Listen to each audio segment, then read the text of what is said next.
Alors, à qui s'adresse le bouquin que je viens donc d'auto-publier sur Amazon et qui s'appelle En finir avec la boulimie, les TCA, l'addiction, comprendre et quitter le mode survie.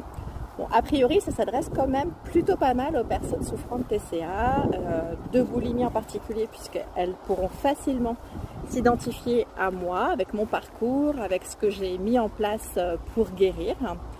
Mais je pense que toutes les personnes souffrant d'addiction, donc ça veut dire la cigarette, alors la drogue c'est quand même, même si ça reste une addiction, bon je pense que le livre ne dira rien de faux concernant l'addiction des personnes qui souffrent avec la drogue ou l'alcool.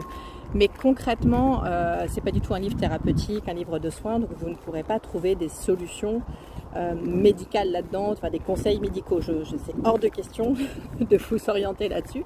Par contre, pour l'état d'esprit, oui, parce que je pense que clairement l'état d'esprit le mindset joue un rôle essentiel dans la guérison d'une addiction. Donc vous pourrez tout à fait trouver des solutions.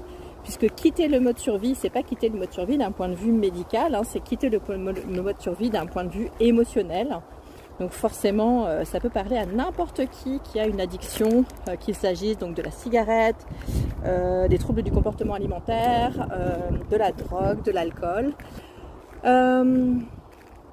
Des personnes aussi qui souffrent d'addiction aux jeux vidéo, aux écrans, aux achats compulsifs, au sexe. En gros, tout ce qui va être addiction comportementale, ça va tout à fait répondre à certaines de vos questions, notamment sur le fait de se sentir anormal. J'en ai déjà parlé dans une autre vidéo précédemment, mais c'est vraiment ce qui revient quand on souffre d'une addiction, c'est que la personne se sent coupable et a honte de son état qu'elle considère comme anormal. Or, je le répète, ce n'est pas la personne qui est anormale, c'est bien l'état émotionnel interne qui est dégradé parce qu'il est prolongé.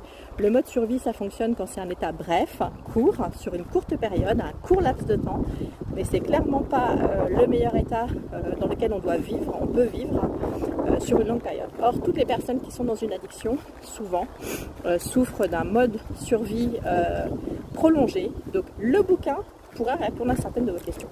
Par contre, tout ce qui va toucher au médical, aux médicaments, l'usage de produits, etc., là, je ne pourrais rien faire pour vous. C'est pas du tout mon domaine. Je le répète, je ne suis pas psy, pas psychiatre, pas psychologue, pas thérapeute, pas médecin.